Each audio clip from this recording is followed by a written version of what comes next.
All right. Hey guys, welcome back to another episode of interesting things to talk about. Tonight, we are diving into the four phases of awakening, which are psychological, physical, spiritual, and practical. But before we get into that, how's your week been so far? Ooh, pretty good. Yeah? Anything exciting? Just got to talk with Michael Cremo for a bit about a little bit of all the Vedic wisdoms that have been out for billions of years that people just don't seem to Billions. Billions of years. Billions. Billions. Never gets emphasized that. And then, one of the, so for one of those billions of years of the gods, of the Vedic gods, what I like though was one of the stories he was sharing about Krishna saving 16,000 princesses. And because they had been captured and imprisoned, no one would marry them. So Krishna did the right thing and married all 16,000 of them. That sounds like a headache. I mean, I don't know which for. How do you keep up? That's, I think, a purgatory of some sort of a, right? Krishna had 16,000 wives? Well, just this one time, he's had lots of experiences. Right. But this time he saved, and I had not heard the story, so I got to hear last night how he saved 16,000 princesses that no one wanted to marry because they'd been captured. And he's like, I guess I'll do it. And like he's doing everyone a favor.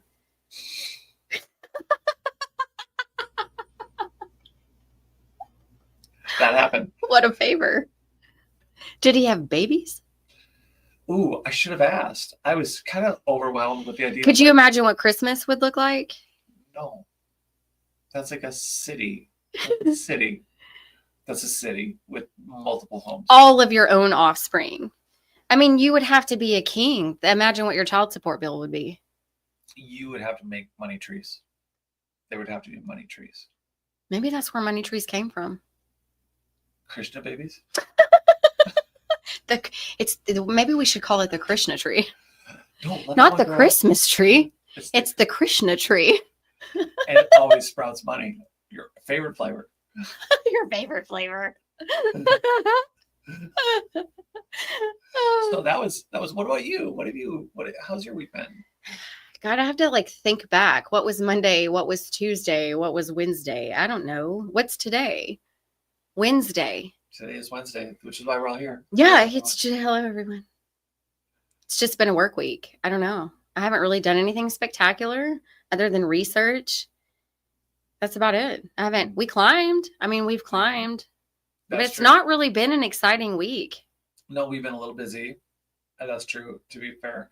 And I know we're going to get into the consciousness stuff, but seriously, that part of being physically connected, so that climbing thing is definitely a piece I don't like to miss. I know, and I missed it. I feel like at some point, we have to. There's a balance, yeah. Right? Mm-hmm. And you can't push yourself too hard. No, we did good today. Yeah. Okay, so let's get into it. So we've kind of summed up let's talk about awakening. Yeah. What does that mean for you? What is if I were to ask you, are you awake? What does that mean to you? It means a couple things. Because apparently I thought I was a nerd growing up. And so the way I think about things, I'm not saying I knew everything. I just I thought I was weird. People said I was weird. Mm-hmm. Oh, people said you were weird. Oh yeah. Yeah. And then, when you grow up a nerd, there's that. Yeah. So the way you look at things and you don't realize that, you're actually, you have a different, there are other people who have this way to look at things. Right. And then when you say, are you awake? I frequently, when I hear it now after I wrote my, just the last few years, just mm-hmm. Doing this a lot, mm-hmm. What I hear is there are people who didn't, they did the things and then they didn't really think about it. And so whatever it is, it's they're oh, wait, I have a question. And they start thinking about it. And me, I would not stop thinking about it. Yeah. I was I'm not saying I knew. I just thought it was weird. I Yeah. thought I was a nerd, Yeah. and it made it awkward, I guess, something. So I hear awake and I think, oh, like maybe you had, what I hear is like maybe you had kind of a 3D 9 to 5 job. And I have those jobs. I was a waiter, I was a Mhm. bartender. I mean, I had all the same job. I worked in a factory. Yeah. Yeah, and so I've done all the things. So it's not like I'm any different. It's just that it's like I've always thought people had the same questions. It took me a really long time to hear that people don't all have the same questions. I mean, I just thought, What were your questions? like, when you grow up severely Catholic, it's like, you ask a bunch of questions, and the surefire way to make someone awake is make them Catholic. If you, or but I would think maybe like your background, it's like if you grew up in a really like it's Catholicism, it's like because you have a question, you're like because Just because. and then after a while they're like you don't get an answer, just stop asking, have faith. I'm like, oh wait, that's where my questions start. That's where Exactly. they start. So when the first, anytime somebody says to me, well, you have to have faith. My natural gut instinct is to ask more questions. Right, even more poignant questions. Yes. And then they get mean. Okay, it's like, what are you hiding? If you're Right. telling me you can't answer my questions and you can't explain it, you're telling me just to have faith. What are you hiding? Doesn't that strike you as odd? Yeah. I don't like that. Mm-mm. And so what happened is I got lucky. I just started like, well, where did this come from? What's the answer to this? And it's like, okay, well, I guess I'm gonna find it on my own. And then you start looking at it and you find it's a really weird thing. And then you're like, okay, well, then it's not what you're telling me to not ask questions, and that's not a good answer. Right. So yeah, like I'm asking questions and I want answers, and you're saying don't ask questions. Why? Right, like why are you so threatened by my I'm curious. I have an energetic feeling of being curious and wanting to know, and you're being angry and you're trying to shut me down and angry with me, and it's like, wait, my feelings and your feelings don't match up. And so like there's got to be something fundamentally questionable about whatever it is. And so I just started asking questions when I was young. And the great thing about being Catholic then is that there's a lot of stuff they don't want you to ask questions about. Yeah, of course. A lot, pretty much all of life. Anything outside of your room or guilt. So was there a moment for you that you feel like this was the moment I woke up, or this was the year for me? Or was there a pivotal moment, or do you feel like it's always because of the way that the way that your brain works? Do you feel like it's just your mind? You were born like with an innate seeking desire, and maybe you were like, you've always been on the path to awakening? Or do you feel like you lived a sleepy life and then there was something that was there something that happened, or like a moment of awareness, or was there how old were you? I think I always had the questions. I will tell you on the gut, when I looked at guys in loincloths and families like banging rocks and like looking at the Stonehenge and looking at the rocks, I'm like, just no. Yeah. And then actually, you know what? And so I had a series of questions. When I got to my first art history class in college, they're like, so they had all this. I'm like, how do you guys know all that? It's like, you don't have the Cosmo magazine how are you telling me this story? You only have a figurine and you're giving me a whole social construct.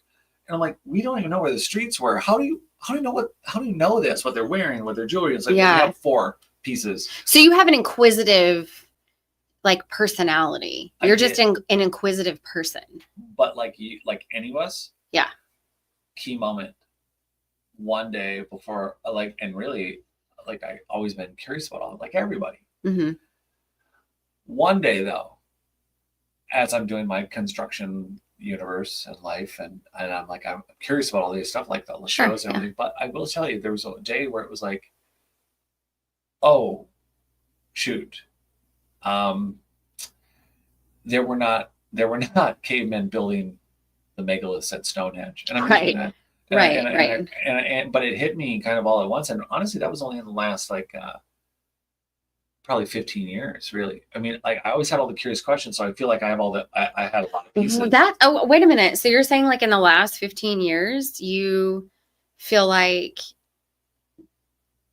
that's your like you started waking up in the last 15 years? I feel like when you talk to people who are waking up and they say what they're curious about, I feel like I've had questions like that when I was young, Mm-hmm. but but I think all of us have these questions, right? But then there's a point where you look at it yourself and go, wait, I don't just have questions. I feel like I've learned something.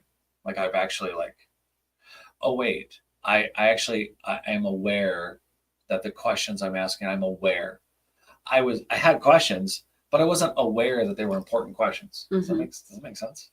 I don't think that's like what it is. I thought that there is definitely a fundamental line in the sand with the story we're being told. It's a story, and it finally hit me. I'm being told a story, and I don't want to do that. I don't want to have that in my mindset. So then it's like, oh shoot, this is scary. It's like, how do I then figure it out? I mean, you know what I mean? It's like I don't think it doesn't happen for you in one step, right? It doesn't happen in one step. I think there was just half. I think, and not that it was about other people not having the question. It was just like I just thought I was weird and a nerd growing up, and then you get to that point where you're like something hits you, and you're like, actually, I wanted to throw up. Actually, I when I realized that human antiquity and human history, there was a moment where I'm like, we have no idea. That's it. You just nailed it. It was that moment. And I can't remember where I was. I don't know if there was like if the moment was that like for me that powerful. I mean, it was a powerful moment, but I cannot remember where I was. But I think that there was a moment that I was like, oh my God, I'm being lied to. I've been lied to. Like everything I believe is a lie. I hate you. Yeah. And so I think that's like the part of awakening. And that's what we're about to get into. So let's start. I think that this is a good point, right where we are, is to like dive into this. Yeah. And so the first phase of awakening is a psychological awakening. Oops, my bad. So the first, let me get this here. I can't follow my notes. Is the psychological awakening. And so that's where you realize that like the culture and your family and your experiences and all of that stuff, like the narratives that we believe, like the way that we view life, our perspectives and all of these things that comes from these things, the culture. So if you're raised Catholic, you tend to gear more toward or move more towards, a Catholic belief system. Same thing with Baptist or a Method or, Christian, Hinduism, Buddhism, whatever the religion or denomination inside of the religion is, like however, and then you've got political, affiliations where you've got Republican and you've got Democrat and then you've got liberals and conservatives. And then it's just, you're like constantly labeling what you believe instead of just saying, well, I believe this or don't, and it's okay. There's all of this shame and judgment and division around culture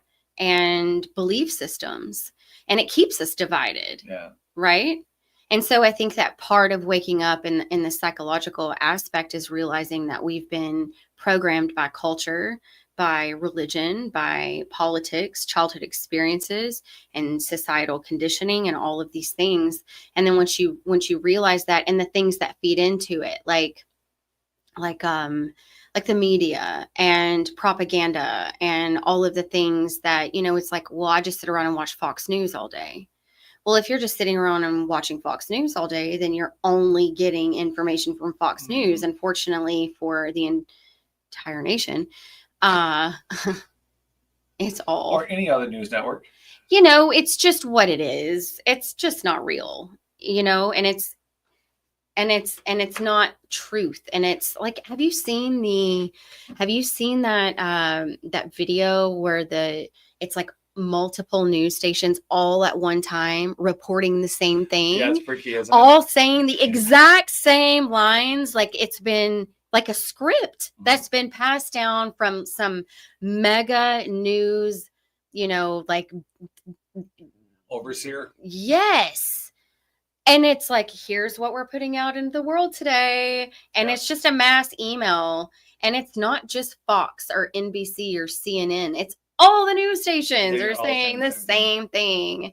And it's like, if we're, how is that not the most obvious? But you know what it is? We're divided by regions in a lot of places, and a lot of these news stations, like that one specific video, I felt like were individual regional news stations that all just got caught saying the same thing, but it's all being, and if you're sitting around drinking your coffee in the morning, getting your, because used to, it was like the newspaper, right? And now we just watch the news on TV or read it on our phones, or, however we're digesting the current, whatever happenings in fake reality. A little caustic, but sure. I'm sorry. Whatever. Okay.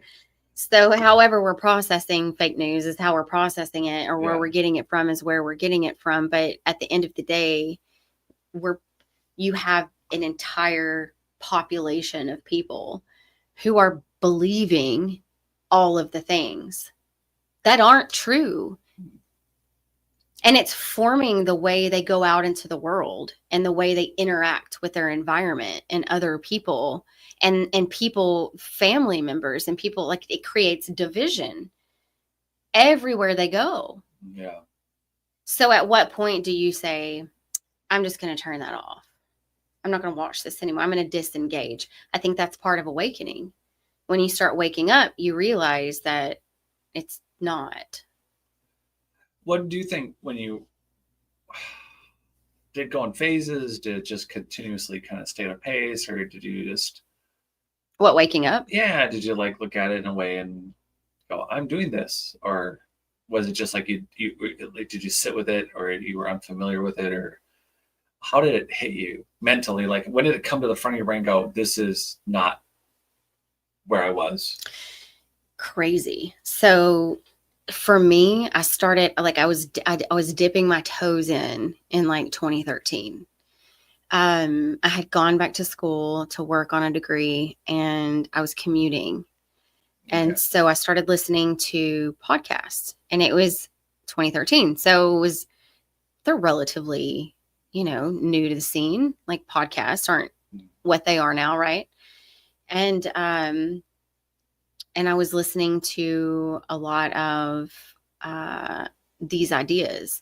And what's crazy is I would hear a lot of things. And what's so cool is I've included some in our outline that I built for the show today. Okay. And I've included some quotes from like Ram Dass and Terrence McKenna and Alan Watts, who are like my favorite philosophers. I love them so much. And but what's so crazy is in 2013, when I was like so obsessed with their ideology and philosophies, and so many things that they would say would just right over my head. It was like they were speaking another language I just didn't understand, literally like Greek or something. I just was just like, I don't understand the words that are coming out of their mouth. The concepts would not go together. The sentences didn't form in my mind. You know what I mean? I'm just like, this is the jumbled garbage. I don't know. I mean, I know it's not, and I know what they're saying is profound, but I literally cannot comprehend it in my mind. Right. Mm-hmm. And so I'm feeling, I'm kind of dabbling in that. And I'm listening to a lot of like Wayne Dyer and, Deepak and all that. Well, I own the Wayne Dyer series. Right. Oh, doesn't everybody who's awake? Yeah. So thank you. But, may he always rest in peace wherever he is. And God bless all your 14 children. Yes, exactly. 14 children. I believe it was like 14. Yeah. Right. Yeah. Wow. Yeah. What a man. Busy. Right. Anyways, so I was listening to a lot of that. And so I was opening my mind to different ideas, like about the idea of reality, manifesting. When I read You Are the Universe, by Deepak, it was one of those. I was listening to it on audio on my commute back and forth. And it was the concepts were so that I couldn't, I had to, so I ordered the book on Amazon so I could physically read it, because I needed to like read a sentence and then sit with it for a second.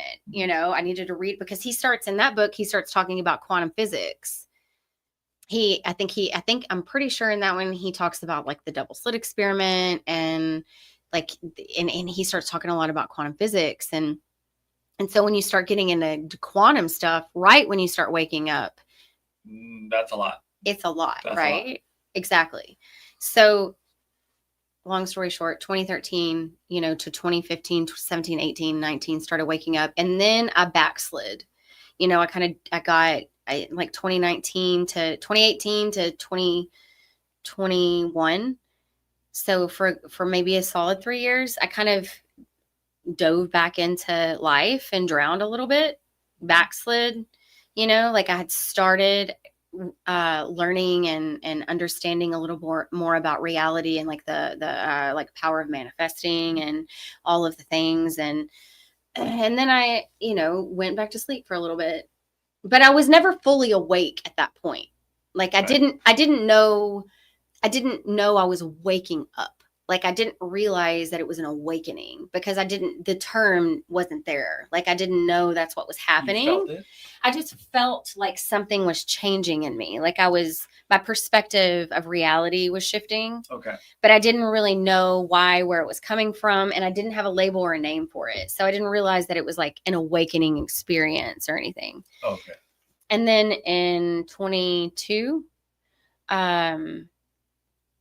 everything for me changed in 2022. Everything. Was there a moment that it did?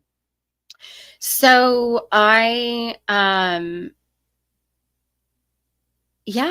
little bit. Yeah. So without, getting too personal here, I was in a situation that I had removed myself from briefly for a short period, for a school year. Let's say just call it a school year. Okay. So my kids and I had moved and so we were kind of separate for a school year. And in that time, I was able to kind of take a breath, it was just me and the kids. We were just hanging out, doing life. And so I was able to kind of be me for a second and take a minute and breathe. And that's when everything changed. And so I think it's important to, for anybody that's listening that, is experiencing an awakening, it's different for everyone. I think everyone's awakening is a little bit different.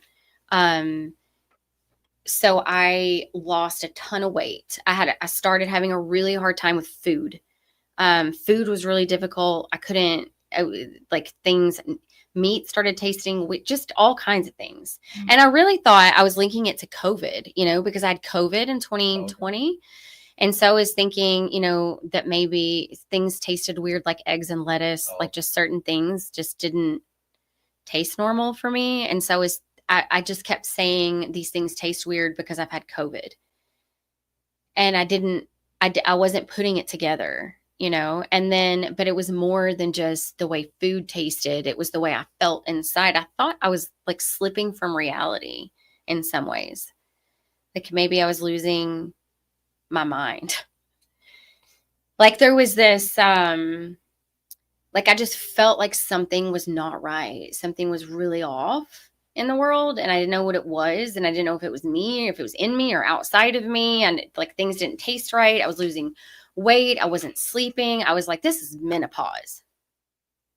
I'm in menopause. That's what this is. Okay. I was just blaming myself. Like I have extracted my uterus and now I'm in early menopause and that's what this is.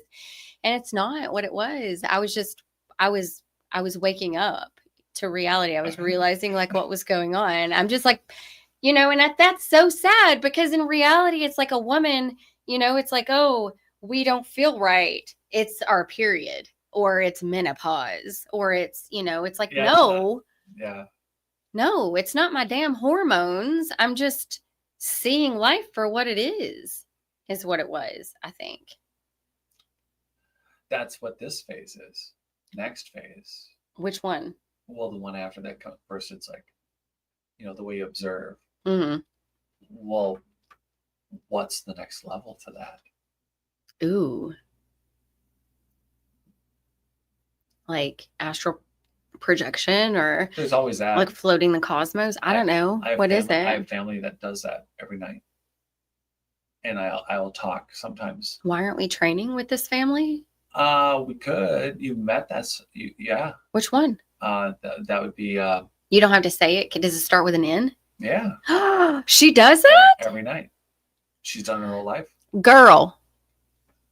Why Yeah. didn't I know this? She does that her whole life. Yep. She's done it. And some people can control it, go in and out of it. Like, you said you had the thing with dreams. Yeah, but that's not, like, I'm not going to sleep trying to astral project. No, isn't that crazy? Like, the people that actually control it and do it and like go all over, and she does some crazy stuff. Where does she go? We should do a podcast with that. We should have her on. Let's. Okay, that's coming up for sure. 100%. Yeah, everyone will enjoy her. Nat's going to join us because she is and she's really funny. She is really funny. She's so funny. She wanted to do a podcast herself just because she just can't stop. She can't shut it off. Her whole life is that funny. But yeah, she's great. It's like, yeah, no, she is a riot. So we're not going to do, obviously, in this series for consciousness and what we're doing. Where do you want to go next right now? Because this is a huge subject. Right. Yeah. So I think that one of the things that when we're waking up that needs to be sort of addressed is how destabilizing it can be. Mm-hmm. When you're waking up, it's like, oh, wow, it's so amazing in so many ways, but also I'm losing my mind at the same time. Yeah. You know what I mean? Mm-hmm. Like it's this, how do you, because when you start waking up, you realize that you're not living in alignment. And then it's like, how do you even begin to change all of the things that are about your life, that are all of these things in your life that have been the way that they are for your entire life? Like if you're, like I was married for 18 years and everything was just the way it was. Right. And so after you've been married for so long and your life is just the way it is, it's like, and then you wake up, it's this, where do you begin? Right. Like aligning yourself with what you're seeing. How do you even begin aligning yourself with your life? Like, how do you begin aligning your life and yourself with what you're seeing to be true or feeling to be true, or the things that are resonating in you, especially when you have kids? It just kind of complicates things. And so I think it's important to like acknowledge that awakening is not just, sunshine and roses and rainbows and unicorns, that it's hard. It's difficult, it's challenging. And then there are these points that I think that you have to step back and you have to ask yourself, like, okay, so this is who I am and this is what I want. What in my life doesn't serve me anymore? And then you have to start like kind of weeding through those things and determining like, this is good for me, this is not good for me. And then, psychologically you have to decide like, this is great for my mental health and this is not great, or this person is good for my mental health, this person is not good for my mental health. And then having the courage to make a change and say, this isn't healthy for me, or this relationship is toxic, or I don't see this being something we can move through. And then like having the courage to make that change, to stand up for yourself, to stand up for what you feel resonates with your soul and live that truth. And so I think that is a huge part of a psychological awakening is understanding yourself and seeing all of these aspects of the things that serve you and the things that don't, and saying, I'm going to be done with this. I'm going to move on from this. I'm going to not disconnect, but detach. And I think I use that pretty often when we're in conversation, and like I feel like there's a difference in disconnection and detachment. It's like, I don't love anybody in my life any differently. I love everybody the same, but there are people in my life that I've had to detach from because I don't feel like it's healthy for me in the direction that I want to move. If it's something that I feel like is going to weigh me down or hold me back, whether, emotionally or mentally or psychologically in whatever way. I just, it's kind of, I just don't want that toxicity anymore. That's perfectly reasonable. It's not something you have to keep. Do you think that over time, though, do you double back on any of your initial thoughts on as you woke up, as you like went, because you started 2013, right? Mhm. That's our date. What's a quick overview of what it looked like over the next, what it looked like over a decade? Well, I went back to sleep. And then in 2022, I woke up. And in 2023, I discovered plant medicine, which was a huge contributing factor to my awakening. Through plant medicine, I was able to find acceptance. And that is I feel like that's a huge part of life. It's just acceptance is, it is what it is all the time. Whatever that is what it's supposed to be. And then just accepting that even if it's suffering, like that's where we're supposed to be right now. This is just a chapter of suffering. There's a lesson in it. There's learning in it. There's growth and evolution in suffering. There's duality for a reason, and suffering is part of it. You can't experience true joy without true suffering, right?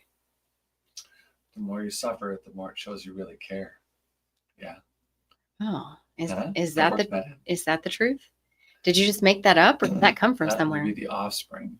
The more you suffer, the more it shows you really care. Yeah, right? Okay. Yeah, that's like the 90s. Just put that in there. You're welcome. Thanks for that. Yeah. So let's hear the next section. Okay, so we have a philosophical awakening, and I want to start this with talking about Plato's cave. Oh, all right. Sounds fun. Have you heard of Plato's cave? No, I hadn't. I have not. Okay. So this is really interesting because it's all about perception, and perception is key. I feel like in the way we move through our day, the way we treat other people, the way we live life, it's all about perception, right? Yeah. So in Plato's cave, and I don't want to butcher this. All right, let's hear it. I'm going to do the best job I can at this allegory. Okay. Okay. Don't judge me. Here she goes. No judgment. Okay. So let's just say there are okay. I'm probably going to butcher this. You won't. Just take your time. Okay. So there are these people living in a cave, right? Yeah. Born in a cave, and they're chained. Let's just say they're chained to the floor. Okay. And their heads are facing the wall, and they can't see anything behind them. And there's a fire behind them, and there's like a let's just call it a walkway or whatever above them. And they're a breezeway. Okay. It's ancient Greece, but yeah. Okay. In a cave. Yeah, they have a breezeway. It's a breezeway. Everyone has one in a cave. Probably glass. Yeah. Probably made of glass. You probably see through the floor. Anyways, you're gonna imprison people there. You gotta see them. It's a breezeway. So we're gonna call it the breezeway. So there you've got a group of people sitting on the floor, chained to the floor. Their heads can only see this wall right in front of them. Behind them is a fire. And so the fire is projecting shadows onto the wall that they're looking at. And these people that are walking back and forth on the breezeway or the walkway or whatever we want to call it, bridgeway, whatever. They're carrying little things like animals or trinkets or whatever, and they're making noises. And so these people that are sitting on the floor and they're seeing this wall, and they're born like this. They're born chained to the floor. They can only see the wall. They can't see anything behind them. They can't look around them. They've only experienced this dark cave and the shadows on the wall, right? And they see the shadows on the wall bouncing and moving and making sounds. They don't know where it's coming from. They don't know the source. They don't know anything. This is just what they're experiencing, right? Okay. One of them breaks free, and they turn around, and let's say he turns around and he sees the fire, and he's like, oh wow, okay, so there's a fire here, and it's like that's what's happening. There's shadows. Yeah, it's shadows. Like, and he sees like the source of the things, and it's like, oh, okay, there's these people walking and noises being made, and there's shadows, and so he has a new perception of reality, right? Right. And then he leaves the cave, and he experiences the sun, and he's like, whoa, like, check this reality out, it's even bigger than the other two. And then he goes back into the cave because he has so much compassion. He walks out and he experiences this and he sees it and he's filled with compassion. And he's just like, I want to share this with everybody. Everybody needs to experience the sun. Everybody needs to feel the warmth and the light of the sun. Like, everybody needs to feel this, right? It's beautiful and it's wonderful and it feels great. And he goes back in the cave, but when he goes back in the cave, it's dark and he can't see. And he's walking into the cave and he can't see because he's from the light into the dark, and now he's blind, like he can't see. And so he's stumbling around in the cave, but he's really excited. So he kind of looks like a lunatic. Great. And he's in the cave and he's stumbling around and he's telling his friends, he's like, guys, like, this is what I found. You have to come outside. And they're all making fun of him. They're like, I don't know what happened to you out there, but something got you. And now you're a lunatic and you're in here and you're raving about all this stuff. You're trying to mess up our reality. We're safe in here. We're protected. We're good. Nothing bad is happening to us. Like, we're fine. We don't want to go out there. You came back in here. Now you're blind. You can't see anything, right? Clearly has no idea what's going on. No idea what's going on. They have no idea what's going on. But the point is perception. It's perception. You have to walk away from the shadows, away from the illusions of life, into the light to be able to actually see the shadows. You have to have the courage and the bravery to walk into the light, to look at yourself, to step into actual reality, to be able to look back and see the shadows and see what you've been living in and see the illusion. You can't see the illusion if you don't see the light, right? You have to step outside of the illusion. I wonder if it gets misguided, if you end up getting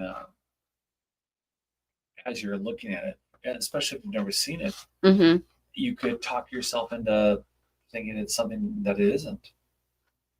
Maybe. What do you mean? Well, you have no experience of waking up, or you have no idea of what you're looking at. These shadows or the form of everything. Like, that's the other thing. You know what gets stuck when you're telling the story is that I'm trying to picture just sandy, chalky wall. And it's like this is it, black shadows or dark light. And conceptually speaking, how would you even speak to what you saw? That's the problem, is it sounds crazy. And that's the whole point of the allegory, is when you wake up, it's like you see the truth of reality and you see behind the veil, and then you come back and you try to share it with people and everybody thinks you're crazy. And I've experienced Plato's allegory literally with my family. It's like I see it. I see beyond the veil. I see through it. I can see it. I see reality.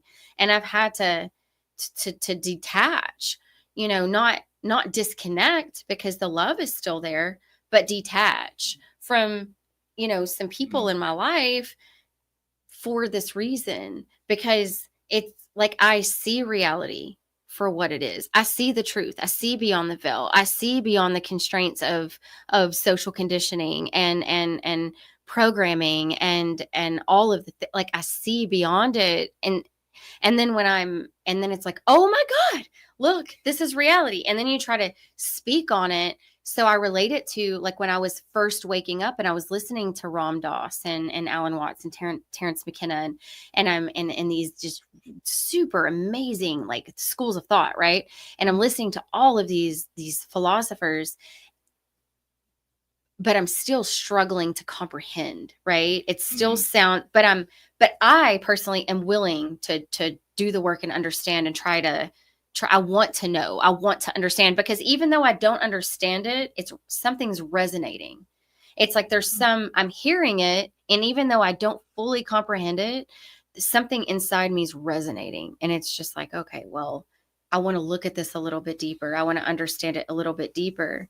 But for some, it's not that way. So in my experience, when I come back and I'm trying to share my truth of what I see behind the veil, it's like, what is wrong with you?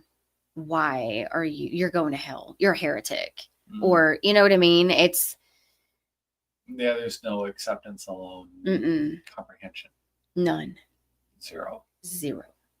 And so it's hard at first, but then there's a level of acceptance that you have to reach. And it's just, then at that point, it's like, okay, well, I love you, but we're going to agree to disagree here, because there is no chance in hell I'm going to go back to sleep or pretend that what I see isn't real, or it's not my reality or my truth.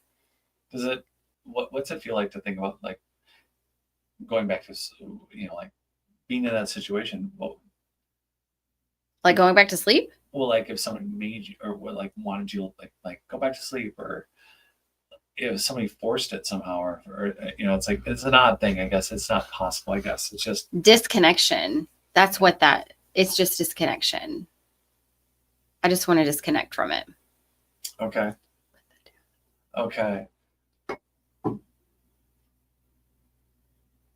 So moving on, where are we now? Well, we've covered the cave, and that was just an intro with Socrates, and you must have something else that. So I want to read this last section right here, because I just looked up Plato's cave, and I want to read this part, the escape and the return, because I think this is important. So the escape, it says, now imagine, oh, you know what? Okay, well, that's fine. We'll start here. Imagine one prisoner is freed. At first he resists, his eyes sting as he turned towards the fire. The figures casting shadows seem strange and unreal compared to what he thought was real.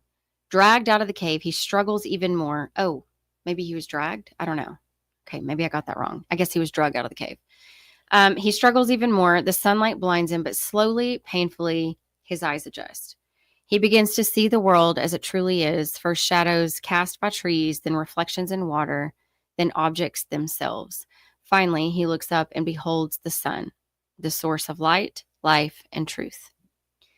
He realizes that what he once thought was reality was only a dim imitation of the real.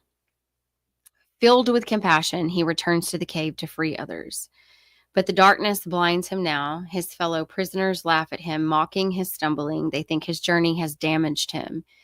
When he begins to explain the world outside, they reject it. To them, the shadows are more real than his nonsense. Because it's the only thing they know, right? The shadows are the only thing they know. And there's more of them than there are him. Yeah. So he's outnumbered already. That carries a weight. Mm-hmm. Some may even become hostile, believing he threatens their reality. Yeah. But is that not something that we experience? No. Yeah, no. What? Yeah, of course. Yeah. So in the allegory, which was published in the Republic, or used in the Republic, the cave symbolizes the world of senses where we only see shadows of truth. The fire is false light, limited understanding. The outside world, the realm of higher knowledge and ideas, what he called the forms.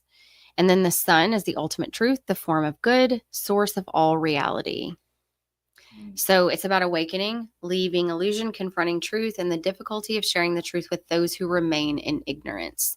This last part right here, it's a story about awakening, leaving illusion, confronting truth, and the difficulty of sharing that truth with those who remain in ignorance. Is that not the crux of all of the things I feel like moving forward after you wake up? Like with your family, you know what I mean? That's a heavy anchor. Those are guardrails. Those are extremely sensitive. The weight of it.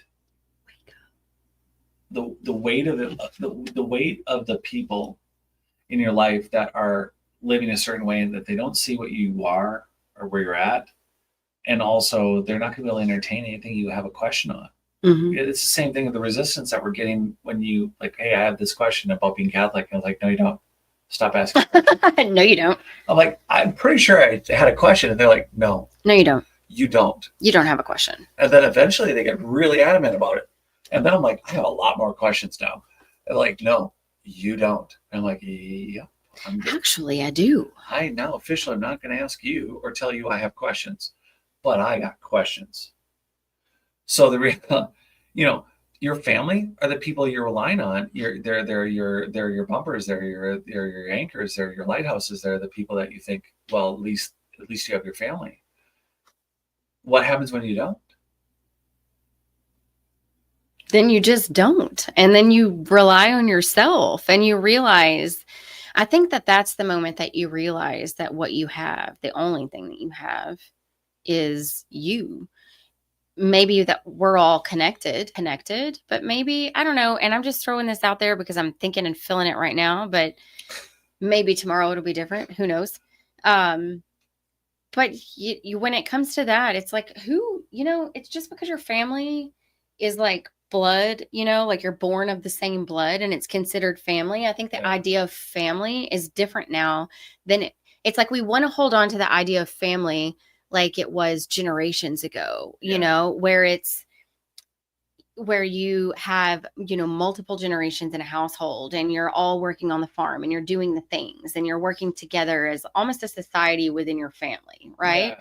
So you have that, but then like we've moved from that, but it's like we hold on to that idea a little bit of family. And what is even family? What does that mean? Because I know my experience has been up and down and good and bad, with my family, and I love my family when, and I would do anything for any of them. Right.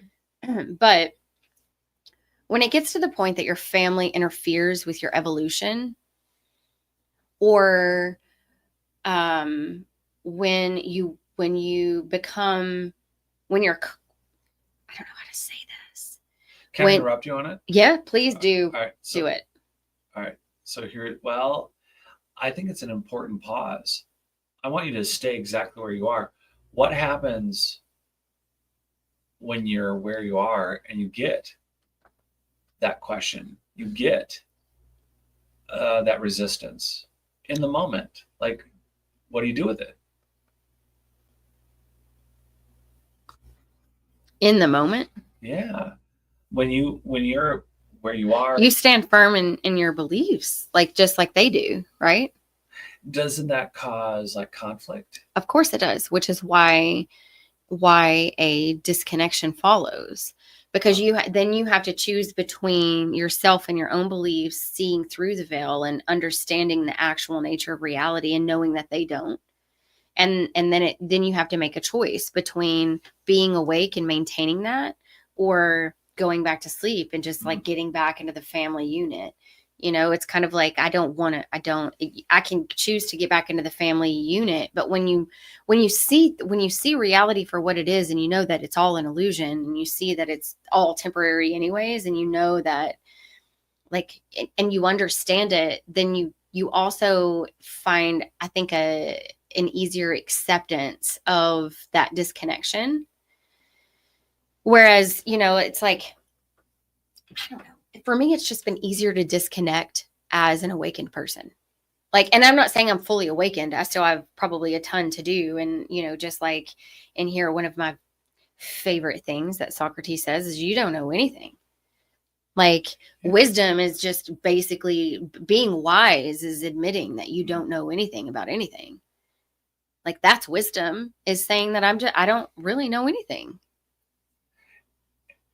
But when you relied for so many years, so let's say it's been a while, and you have family, and then you have a new idea, a really fundamental new idea that's absolutely outside of foreign, complete, not dimensional within what their process is or anything else. Yeah. Does it make you second guess where you're going? Yeah, absolutely. When your entire family is looking at you like you're crazy, you actually second guess it. Oh, absolutely. Absolutely. That's the reason why I thought I was going crazy. There was an actual moment that I thought maybe I belonged in a straitjacket. Really? Yes. I thought I was losing my mind. Like my mind was slipping. Like my mind was slipping. I could feel it slipping into something else. And it had to be crazy. It had to be like not right. It had to be sick or something. Well, yeah, because every single other person in my life that I would try to talk to about the way that I was feeling was looking at me like I was insane. Yeah. You know, and so I'm Yeah. thinking, so if everybody is this way and you're the only one that's this way, it's kind of like, okay, I've got to be the crazy one, right? Well, if you don't know who the crazy person in the room is, it's you. It's you, Yeah, right? right.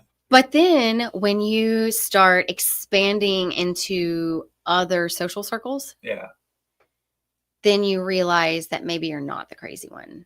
You know, that maybe they're just not seeing the truth. You know what I mean? And so unless they end up on a journey like your own, it really becomes more of a shutdown. Mm-hmm. It becomes more of a, my time with these people is ending. Yeah. Over time. And that's kind of what's happened. It's a separation of in love. Like because I don't have any ill feelings. I don't have any. I'm not angry about it. You know. I mean, I'm disappointed in the outcome of some things. You know, and the lack of unconditional love claimed by a group of Christians. You know what I mean? I probably shouldn't have gone. Right. I shouldn't have gone that far. That have a certain. They are where they are. It's unconditional love. That's the foundation of Christianity. I feel like is unconditional love. And so if my family is predominantly, you know what? I don't feel like it's wrong. I'm going to say it. She's saying it. I'm going to say it. She's saying it now. When you are a Christian, part of that is unconditional love and non-judgment and acceptance and all of the things. And in my experience, it's the opposite of all of that inside that religion. And so I think that that's the reason why a lot of people get turned off to it. But the reason why I've disconnected from a lot of my family is because a lot of my family is aligned with that specific religion, which I was. Like I was a mission leader and a youth leader. I did all of the things. Yeah. I did all of the things. But that doesn't align with my spirit anymore. Right. It doesn't align with my truth and my reality and what I know to be true anymore. And instead of all of that school of thought in my family, because the rest of my family is still associated. So instead of unconditional love and acceptance, and, you know, part of Christianity is the mission of bringing souls to the Lord. So it's like if you have a fallout in your family or you have a bad seed in your family, your job as a Christian is to pull that seed back in.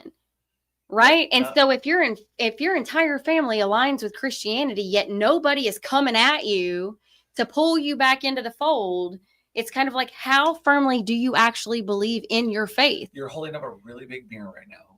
I'm sorry. You need to put down the mirror. Okay. I'm sorry. So just so you know, let's move on before we get shadow banned. You were on a beautiful stallion of truth. You're right. You're right. Thank you for pulling me back in. Here, look who's taking my seat. This is great. I love this. First off, by the way, I want to speak to everyone on this. I grew up really, really, really, really, really, really Catholic. And what's important about that is that it beautiful traditions. Christmas is amazing, but it really gets old when you are conditioned to feel a certain way and think a certain way. Mm-hmm. And for me, growing up, you know, I had all these questions, but it was, you do really feel like you should not think about those things. You shouldn't ask about those things that you should. Right. And it's scary. It's a little scary. And then when you have people who are, they got degrees, many degrees. And I think it's important, but they seem like people I respect. Mm-hmm. And they're telling you, they're literally angry with you, telling you to stop asking questions. Do not ask this question. Mm-hmm. And that is really, really, really hard to break through. So it's just something that you have to be aware of, and it's going to happen to you. Back to consciousness. Okay, so we'll do it. But I just, you know, because these dudes are just like heroes to me. So Yeah. I have to throw these quotes in. So this one by Alan Watts. Okay. We seldom realize that our most private thoughts and emotions are not actually our own. Mm. Even when the mind is not entirely ours, it's a chorus of language, culture, and archetypes. Awakening is recognizing that thought is not ultimate reality. So it's the thoughts that we think don't make it real. Our thoughts don't make reality. Well, I mean, we do create our own reality through our. Don't get hung up on it. Where are you going? We do create our own reality through our thoughts, but I think that what's being said here is awakening is realizing that the thoughts that you think are not actually you. It's just thoughts. You aren't the thoughts themselves. Yeah. It's just thoughts. Mm-hmm. So when you're thinking thoughts about yourself, it's easy to think you are the thoughts, but you're not the thoughts. You're separate from the thoughts. And then Tara McKenna says, the world is not only stranger than we suppose, it is stranger than we can suppose. So philosophical awakening means leaning into the mystery instead of demanding final answers. And then the last thing I want to say here in this philosophical section before we move on to the spiritual awakening, because we only have 30 minutes and we have two anyways. What beliefs about reality am I willing to question, and what new doors might that open? And so I think that it's important in life to be open-minded and be willing to question your reality. You need to be able to question the people around you, the life you're living, the reality that you're sitting in. Yeah. Because that is the seat of opportunity. It's like when you start questioning, this and that, and you open your mind to possibilities, then all of those possibilities enter your sphere. How does that affect your reality then? I mean, like, you can't cherry pick what you're going to experience or what's going to come, but then what? Yeah, it's try not to rabbit hole. I'm trying. It's okay. We don't have to rabbit hole. We can go to a spiritual awakening. Okay. So let's talk about mystical traditions. And hold on a minute. Are you a witch? Am I a witch? Did I say that? You did. You said it. Do you float? I don't, not that I know of. I don't float, and I don't think I'm a witch. But you know what? I don't know. I could be. And that's another thing. Okay. It's my fault. Magic. Let's talk about magic for a second. We have this idea of like witchery and magic. And I don't want to jump into this rabbit hole because I didn't know enough about like paganism and any of that stuff yet. Okay. But I'm just saying let's just for a second. It's just crazy to me that, it's like lighting incense or, sitting around a fire or doing whatever and like casting spells. Is casting spells, but it's okay to pray, like to whatever in a different. Okay, so moving on. Well, no, you can. Well, okay, so we can move on, but we can talk about witches later. I've interviewed a few witches. How'd that go? Oh, they're all great people. They are. Could you care to elaborate? Other than like I've interviewed a few witches and they're great people. Oh, well, they're part of different covens and they have different things and they're very, very, a lot of people have a misconception about witchery and witchery accessories. Stop. Say it again. Witchery accessories. I can't. I can't. I sell witch brooms. Cauldrons. Cauldrons, Bobby. These are. Where's my hat? Gryffindor. I can't. Stop. May the hats. Gandalf the Grey. The White. Yeah. So the Lion, the Witch, and the Wardrobe. Mostly the wardrobe. Okay. So okay. We're going to circle back to my philosophers here. I have 3 different quotes from my 3 favorite philosophers. Great. I lead away King of the Hill. Great. Alan Watts, you are the universe experiencing itself. These are philosophical awakening thoughts, right? You are the universe experiencing itself. Spiritual awakening reframes identity, no longer a fragile individual, but a microcosm of the cosmos. How do you feel about that? Why is the universe still experiencing? It's been how long? Get on with it. We have to start? Are we halfway through yet? Any sign? How about subcaptions? Anything. Okay. Stop it. Okay. And then we have Ram Dass. Do we? Do we? Is it real? Namaste. The heart surrenders everything to them. Okay, this is real. Stop. Quit. Get serious. I'm super serious. Are you following me? Up and down. Are you ready for this? Let's hear it.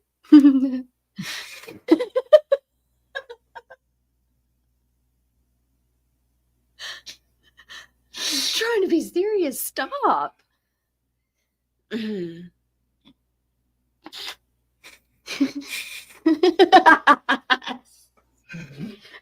are very serious. The heart surrenders everything to the moment. The mind judges and holds back. Ooh. I'm going to repeat that so you can let it sink in. The heart surrenders everything to the moment. The mind judges and holds back. So when we let go and let our heart lead, it surrenders to the moment. Mm-hmm. The mind judges the situation and all of the things in it. And then it's all noise. It holds back. Yeah. It's like, you know what? I don't really want to do that. But if you just lean into it with your intuition, with your gut, with your heart, with your feelings, then you can feel your way through it. And I think that's part of what we have so ass backwards in life is we're thinking too much instead of feeling our way through things.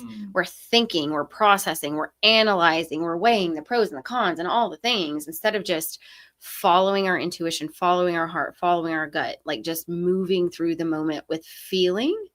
We're thinking too much. We're overthinking. We're overanalyzing. And then we have all of this like information overload, you know, where it's like we're constantly being bombarded with information. And what do you do with it? You know? So if we're not taking time to separate ourselves from our experience and separate ourselves from the moment and sit with ourselves in meditation or breath work or yoga or whatever it is, whether it's painting or writing or reading or listening to music or going for a walk or earthing or, you know, whatever it is, that's your thing. Like when you are able to do that meditative thing, then you're able to sort of like separate your mind from your feeling, because that's a feeling thing, right? When you're earthing, when you're meditating, when you're doing these things, it's a feeling thing. It's not a mind thing. So when you're able to separate yourself from your mind and feel your way through it, you can make, I feel like, more solid decisions that are in alignment with yourself and your spirit based on what you feel inside. And it feels in alignment with yourself and it feels good. And when you think too much with your mind, it's like you're always second guessing and you're always wondering if that was the right thing. And you know what I mean? But I think that there's more to it. There's more complexity in just thinking your way through it instead of feeling your way through it. And feeling is just simple. It's simple. And it's typically when I feel my way through a situation, I come out ahead. When your brain doesn't get in the way. Yeah, when my brain is not in the way. When I'm not overthinking and I'm not overanalyzing, I can feel through it. And then know. And then I leave with the knowing, you know, like, oh, okay. That was the right thing. That's a practice and a half. What about you? What do? You think or feel through things? Both. And I think it's the same thing. It's you don't, by lesson, you know that you should let your heart lead. It's very hard for us to do that, though. Our brain has an explanation as to why you should not listen. And then your brain fights and it says this, that, or the other. And it's like, well, I know better. And it's like, well, hold on. your deepest levels of understanding itself is right there in your heart. Yeah. And when you let your brain start arguing with that or dictate, or it's like, no, I want the wheel. And then you could end up lost. Yeah. But I think that's a lifelong fight. And then do you think your way back or feel your way back? Frequently, I ultimately use words, but for me, the reason I pause on things a lot in general, for me anyway, for those listening out, obviously the podcast, I could talk for hours. So there's that. So this being more personal, I would frequently, I actually do not have words for my feelings. Mm-hmm. The feelings have to come first. Mm-hmm. And then I will have words for it after my feelings have a chance to like be. And my brain is actually learning to shut up. Actually, it waits. It does. When I feel something, I will. It can happen in seconds, but it's my heart that will feel the answer first. Mm-hmm. Then it will almost tell my brain what the words are, and then my brain's like, "Yeah, I can take it from here. I can speak." But it starts with the heart. That's not maybe where everybody's. No. I get it. Yeah. I'm probably a little more hypersensitive than most too. It's like I don't think about it much, but if we're making for interesting conversation, then I will say that it does not fall short of me that I was dead. So the reality is that there's the physical part of your heart, and then there's who you are. Which I think when we're referring to heart, maybe we're talking about like spirit. Right, exactly. So like, yeah, I try not to like, but that feeling, like that whole like spiritually, like where are we? Like where are we within our being? Are we? And some of the questions I got, like out of body experience stuff. Like I'm not trying to talk about that, but it's more like just the heart of it, your heart of a matter. Mm-hmm. Frequently, I don't have words. I'll have a bunch of feelings, and then it's like, okay, wait, what are my words on this? And it's like, and then usually there's feelings that there are words that can describe. Mm-hmm. Does that make any sense? Yeah. Okay. It does. All right. So I want to touch on Terrence McKenna because he's the last one here. The last quote I have is through psychedelic and shamanic explorations. He reminded us that nature is not mute. It's man who is deaf. Spiritual awakening is returning to the living intelligence of Earth and the cosmos. Nature is not mute. It's man who is deaf.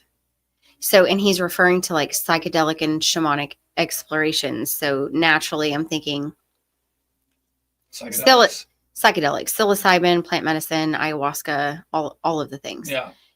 And so when he's saying nature is not mute, it's you're taking nature and you're putting nature inside of your body, which is intelligence, right? So being, someone who's set with the plants, I know that there is intelligence in these plants.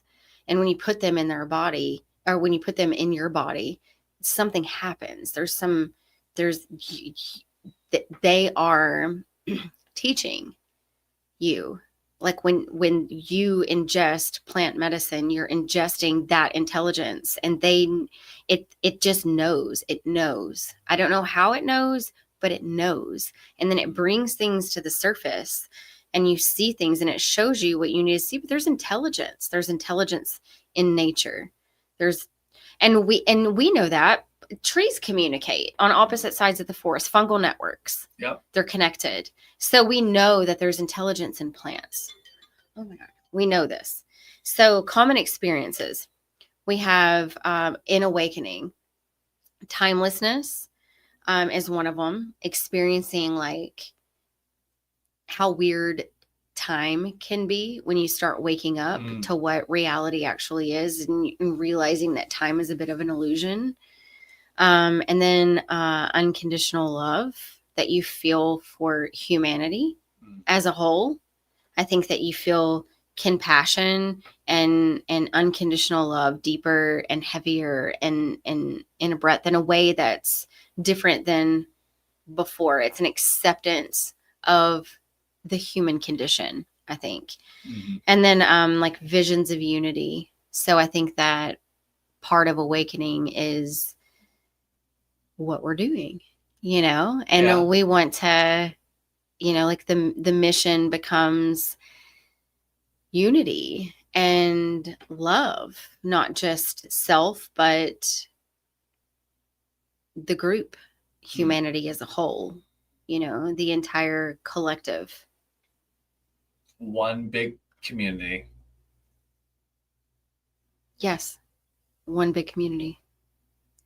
Okay, so we're going to move on to the last. We have like 15 minutes, so I'm going to blow through this. Practical awakening, living with intention, which is really big. So we're going to see through the part of the practical, and this is big, and this I probably should have led with this one. Now that I'm like thinking in reverse, I probably should have led with this. Oh my God. So seeing through the illusion, when you're living every day, and that you can attest to this because we literally live this and let me tell you, you are way worse than me in all of the ways of like poison, everything's poison. I don't say it. I know you don't, but you could judgy and look at me like, this is gonna kill me, isn't it? I know, because it is. I know it is. What do you want me to tell you? It's not. I'm not Willy Wonka. Because it is. Yeah, eat your cancer, kids. You'll love it. But it is like it. Everything is. You start. So this is. So I met a guy in Ecuador who turned me on to this video that was removed from shadow banned from YouTube. It's on Rumble, I think. And I can share it for anybody who reaches out and is interested in it. But he goes on this.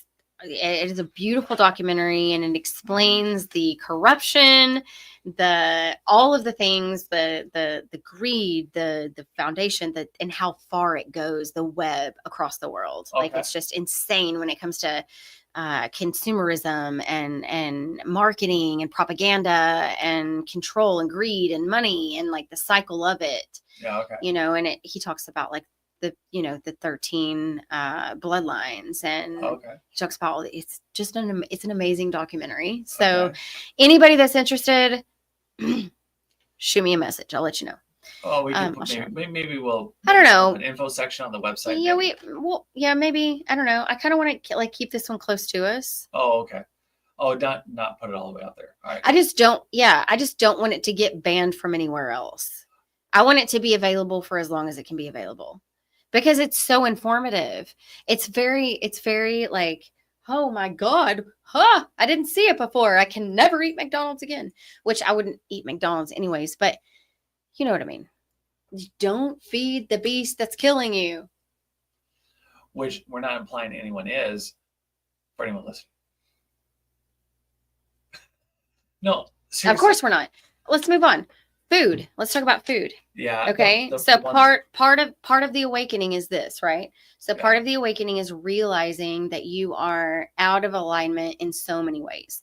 Part of awakening is realizing that it's important how we connect with each other, how we connect with the planet. Food is a big part of that. How do you feel about food? Well, as you've already described, my palate of death. And and I try to avoid that. I try to avoid the palate of death. So food, like you said, we actually very, very early on, you talked about the resonance of it. Food has a frequency and an energy about it, and it's not a matter of it just being high vibrational. It has to be fundamentally filled with the building blocks that we need. Right, the nutrients. Right, yep. And I say it that way because I got the privilege of meeting Dr. Joe Wallach, the 90 for Life vitamin. I mean, his whole concept of if you put all the right minerals in the food. I mean, they watched a guy who lost part of his kneecap in a major accident, and the bone of it, they watched it medically it grew back using his 90 for Life vitamins. And I'm not endorsing it. It's not something we do, but it's just as an example. It's like if you put the right nutrients, there are case studies showing that the human body, when it's given what it needs to develop and produce what it needs to do and repair and heal, if you give it the right nutrients, but if you just give it a really pretty salad, which has like 16 minerals in it versus 90, you're not going to have the same effect. But how do we get those nutrients without taking supplements? Like, what do we do to, how do we get, so, and because that's part of the problem in life, right? Is we're naturally supposed to get these supplements, but we don't. So how do we naturally get them without taking the supplements? Well, Like, I mean, nutrients, we're supposed to naturally get these nutrients from where, and how do we get them without supplementing? super quick answer, Irish sea moss. That's one. That has about almost 100 of them.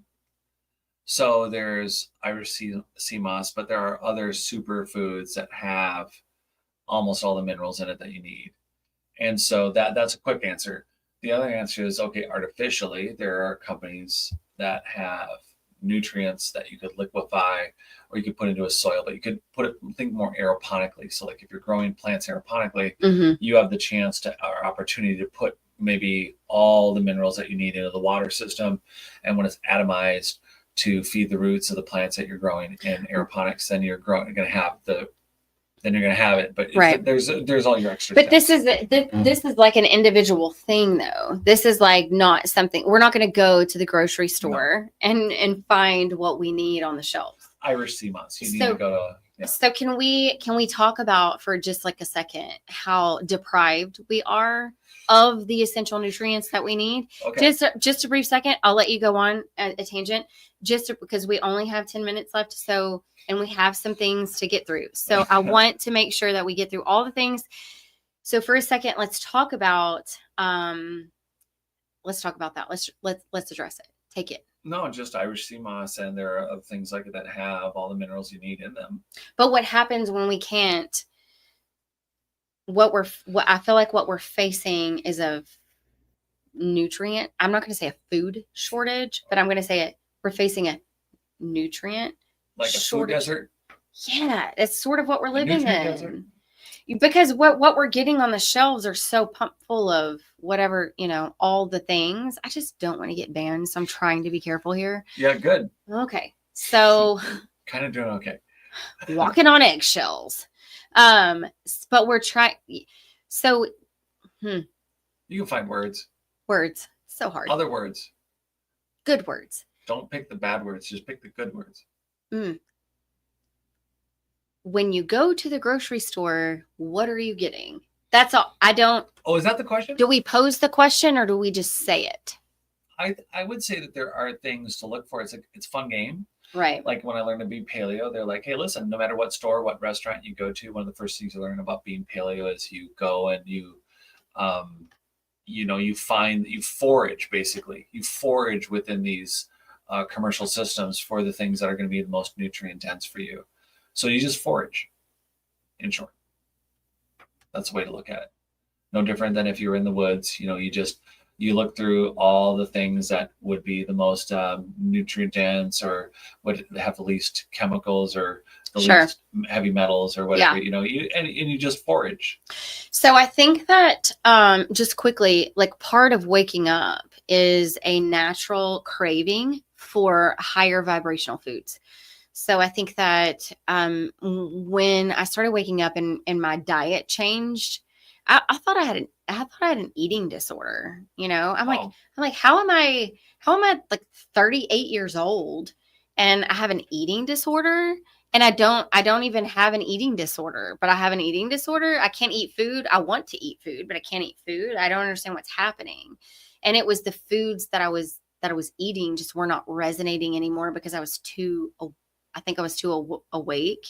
Like I knew that what I was eating was not good and it felt different. I think that there's the murder burger. Do what? The murder burger. Murder burger. It's that's what it is. It's just a murder burger. I watched a video the other day of, I can't with this. I can't with myself. I know. Be careful. I watched a video the other day. Yeah. I'm being careful. I want to encourage you to finish. I won't say the name of the chain. Okay. But this woman and why she did it, maybe she was this conscious like 20 years ago, but she saved the burger from like 20 or 30 years ago and unwraps it in the video. And it looks exactly like a burger that you would buy today.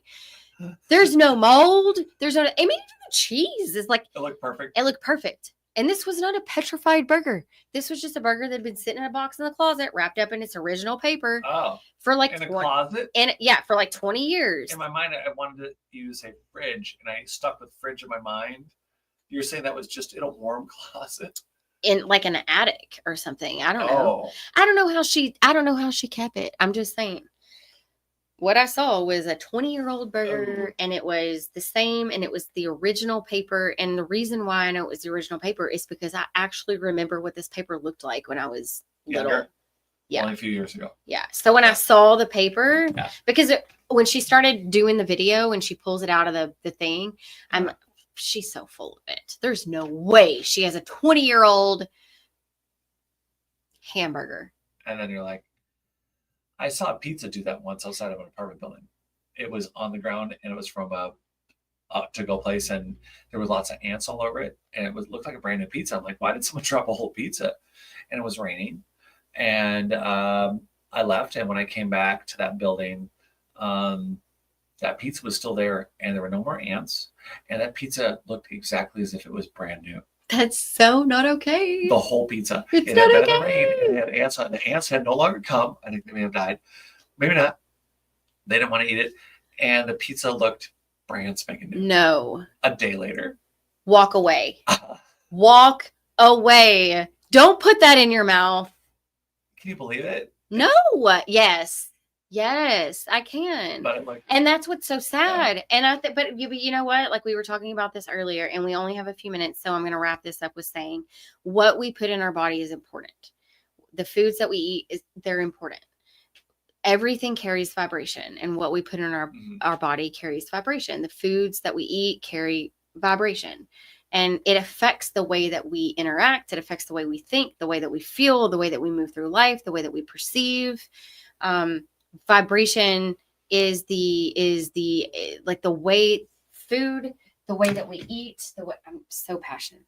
I'm sorry. I've got You're real excited. I know I am, because this is the epitome of everything. It's like you can't, what you feed yourself, what you feed your mind, what you feed your spirit, what you feed yourself is so important. And I wish that more people took their diet more serious. And I'm not saying diet. I'm not subscribing to anything in particular. And I'm not saying don't be a meat eater or like, whatever. I'm just saying eat what resonates with yourself. And if it doesn't resonate, don't do it. Because the more you follow that gut, that intuition feeling of like, I don't want to eat this because it doesn't resonate with me, the more you wake up, because we have this thing in our brain called a pineal gland. And it gets calcified over time, and by the foods we eat and the environmental factors that we're around, the fluoride in the toothpaste, so all of these little things that we have grown up not knowing about, now we are learning about. And so as we decalcify our pineal gland, we're able to wake up. We're able to see a little more clear. But if we're feeding our minds and our bodies shit, then that's what we're going to think. We're going to think shit.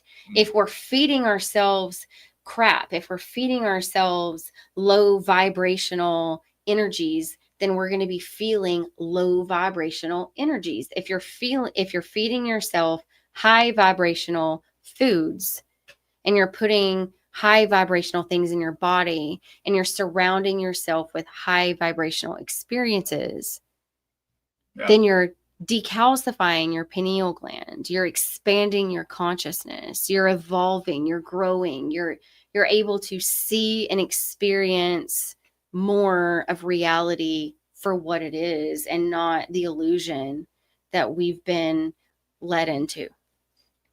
I think you just pretty much nailed everything. So that was pretty much. And that's a wrap. Kind of. I can add more, but please do. What do you have, please? I think what you said is true. First and foremost, there's different layers. People want to do this, and part of consciousness is actually being able to do something that is going to really connect you personally and more. In order to do that, you have to hit that food. Mm-hmm. The daunting, the layers of it are like, okay, well, but does the food do what I need it to do to like Right. do the things. And we don't even think that right now. Our minds are so trapped in the conditioning that we've been in, just getting away from maybe processed things or chemically and filled things, Yeah. talking cautiously here. The reality is that if you I've not done a good job at that. it's all right, you're winging it and you're doing great.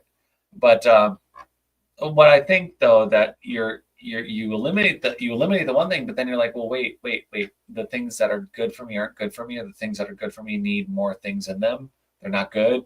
It's the opposite of everything we think is the way I feel like we should be living.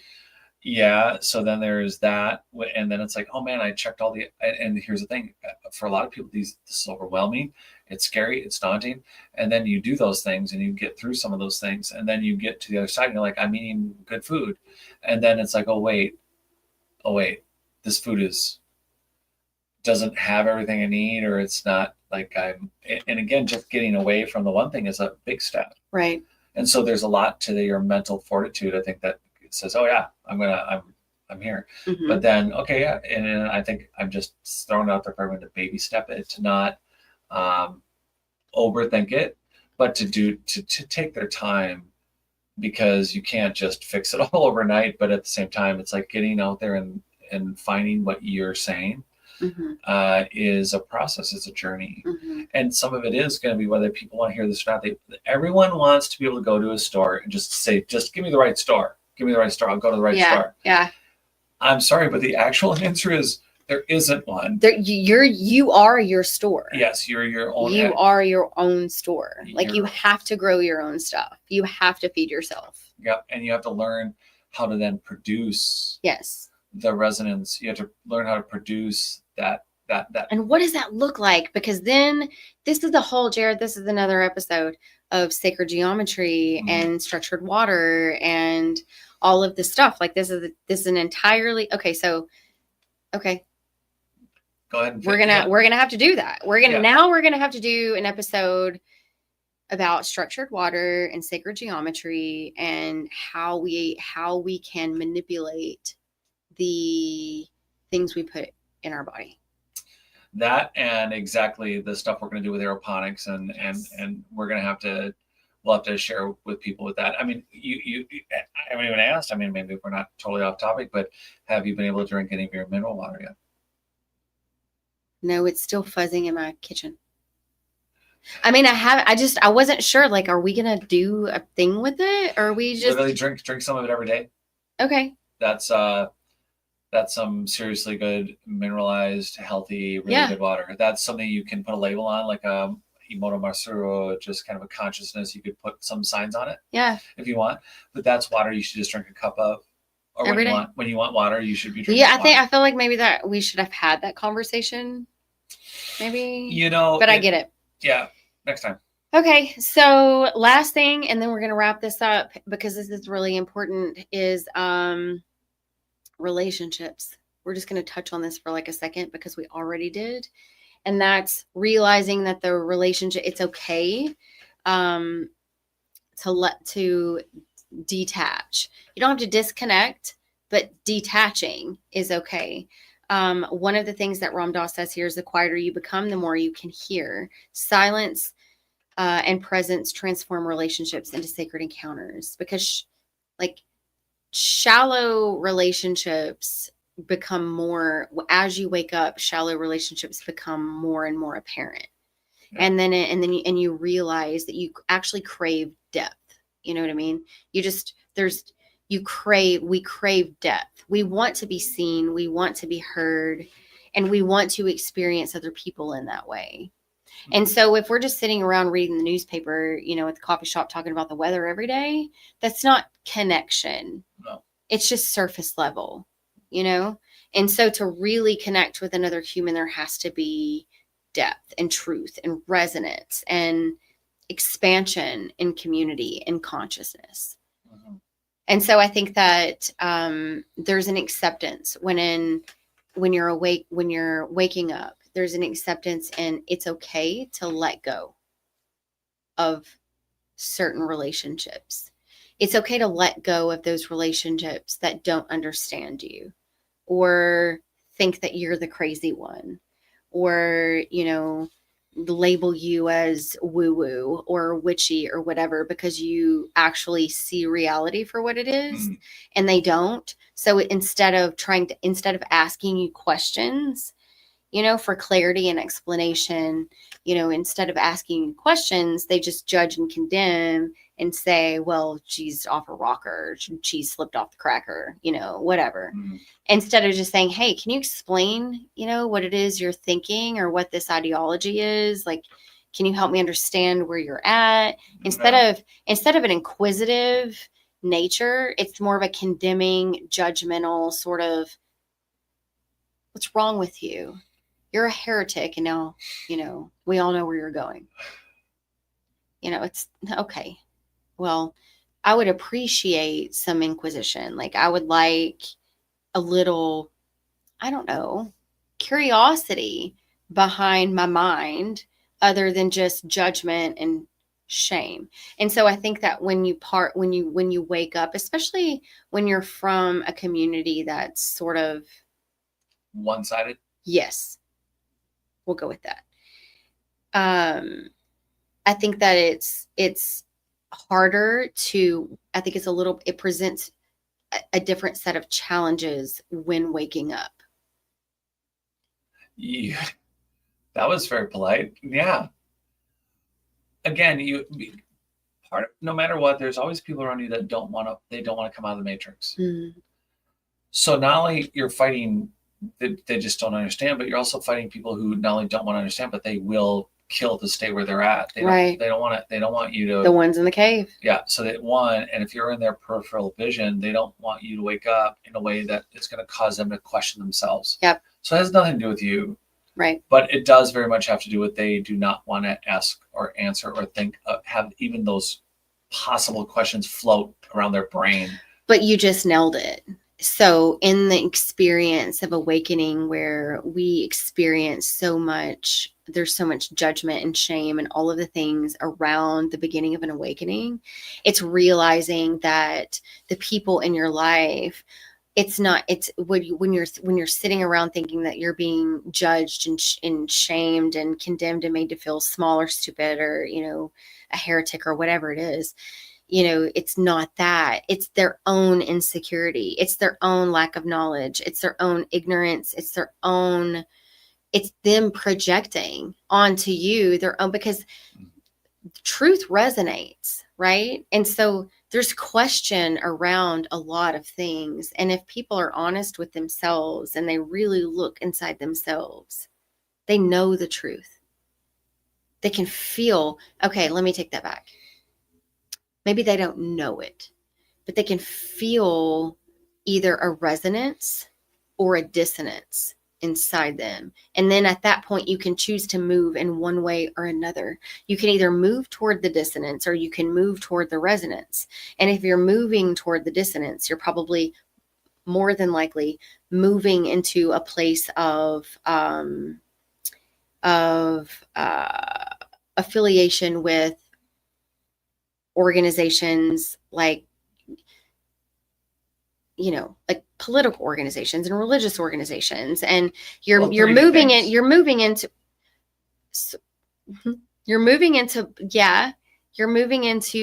a reality that is maybe a little sleepy, like you said, 3D. But then as you become more awake, you move into more of you feel the things that resonate inside you. And if you follow that resonance, if you follow the resonance inside you, because that's terrifying to do. When you have been born and raised in a certain community or culture or belief system or, program or whatever it is, and this is the only thing, even when you feel the dissonance inside you, it's terrifying to move toward the resonance. It's terrifying to turn your back on everything that you've ever known, when it's all of the people around you that know this and feel this, and all of the people in your community and all of the relationships in your life, even if you feel the dissonance inside you, it's sometimes so much easier to ignore it and go with the flow than it is to fight the current, because the current is hard. It's not easy. This is not easy. Being awake is not easy, just like Socrates says. Like, it's just not easy. You can't, trying to wake other people up or trying to get them to see the light. It's not, sometimes I don't even know if it's possible, unless they're ready, unless they're already seeking. Do you feel like it affects your journey or no? No. I've learned at this point to just disconnect. I think that's the only thing any of us can do, is that in that journey, they'll see where you're at if they choose to reach out, or if you, Right. it's like, because you can't, the whole horse to water thing, you just Can't do it. You can't force it. No, if they don't want to, and they will fight. They Yeah. will fight themselves because they don't want to look at themselves. It's not you. It's just, they're going to turn the other way. Or worse, I think it's a little more deviant now, in that the more we have dialogues like this, or you have people who will consider wakey, they want to get, maybe they want to get somewhere, but maybe they also, like, they're comfortable where they're at. Mm-hmm. And then they're like, well, I made a commitment to myself. I'm going to figure it out. I'm going to get a little better. And the thing is that they don't actually want to do that. Right. So they look like they're going to do that. Yeah. And they do kind of some of the steps. Right. And they can talk the talk, but they are not in any interest wanting to change one thing about what they're doing. Mm-hmm. That Netflix column is going to, like, and I love Netflix, but they got a lot of stuff to watch, and there's only so many nights in a day, and you got to put your time where Yep. And I do think that there are people that are, they really, part of them is like, everyone has that internal fight. Mm-hmm. So, like, I want this. So it's like, I want to know, like, what do you do when you wake up? That's part of the thing. It's like, what, I guess we'll have to get to that. It's like, what do you do when you wake? What do you do with it? How does it affect your health? How does it affect your mind? Yeah. Yeah. And what are you doing with your life? How are you living this experience as a human on the planet? How are you affecting other people? How are you affecting the environment around you? Right. Like, how are you raising your children? How are you loving your community? How are you showing up in life? Yeah. And what does that look like for you? Are you showing up in the way that you want to show up? Or are you showing up in the way that you've been conditioned to show up? Right. Exactly that. And those are the questions to ask yourself and to look at. And they are a lot. I think they seem heavy, but I would think that the more you wake up, the less heavy they should be, because the enlightenment is in the answer. The enlightenment is in the living. Mm-hmm. That's it. And we've talked about that too, there comes a point in the healing process where you have to transition from, I'm on a healing journey, to, okay, I'm healed. Mm-hmm. Because people just get stuck in the healing. It's like we were talking about earlier, where it's like retreat after retreat after retreat after retreat after retreat. And it's just like, you can only go on so many retreats before it's like, how many $1,000 retreats do you need to pay for to be healed? Because in my experience, I know what plant medicine does, and I feel like that's, I don't need it. I just, like, that's minimal. You know what I mean? I don't need to invest. There's a couple, we do the thing, and then we take it and we integrate it and we heal from it and we move on from it, which is the point. We don't just we don't get stuck in the healing journey. We have to at some point say, I've healed to this point. It's time to move on now. That's a big one. It's a really confusing one. On one hand, it's like, hey, we have all these steps that we want to take to become better people or for ourselves. And then you experience, some of these things. And then you're like, I'm just going to do this forever. And again, then you got the people who do it for a living. Right. And it's like, good for them to do that. Yeah. At the same time, it's like how I would think that it'd be like a firefighter or a policeman. It's like really, really hard to find balance. Yeah. Really, really hard. because you really got to step away from that. If that's your 9 to 5, it's like, yeah, no, that's when people just woke up. It's like, I'm gonna go Netflix and chill. Like, what's the balance? It's like, yeah, let's go eat. Yeah, we're having this great vegetarian meat. I'm gonna go eat at Totino's. It's like, Right. it's like, Yeah. and like what is it like to live in that space? One, as a habitual participant, but then it's like, oh wait, there are people we need in order to have these places open. You have to do it for a living. It's like, how do you live when it's constant? They're in that space. And it's like, what is your? God, that's such a good question too. It's like NPCs and robots and awake people, and how do you, who is who and what is what? And how do you not get stuck in a rut without some sort of inventory, external and internal? You would need accountability and with other people. Yeah. Yeah. You would need that. Otherwise you would be sucked into it and you wouldn't even know. Yeah. You blow your whole life into it. Oh God, it's so much. Like the whole awakening thing, it takes so much courage. And I feel like, for anybody that's out there that is in the process of waking up, you're not alone. There's people everywhere doing it. So search for community. We're going to release soon. We're going to release a practical guide for an awakening soon. That's going to give some tips and tricks for those people that are trying to figure it out and navigate this, because it is so hard and it is so weird and it's so uncomfortable. And it's destabilizing 100%. It's hard to feel stable in reality when you're waking up and questioning everything, especially when you're the only one in your circle doing it. So stay tuned for that. But this has been a good one. Yeah. I love consciousness. Me too. I think we both held back a ton. Yeah. Because first off, you were really excited and it was really great. But I feel like this is one of those things where we could just like this is like a 4-hour podcast. 100%. I mean, we're already 15 over, and I'm just like, we could go on for another 2 or 3 hours. So we should probably hit the stop button. All right. Well, thank you, everyone. Thanks, guys. See you next Wednesday.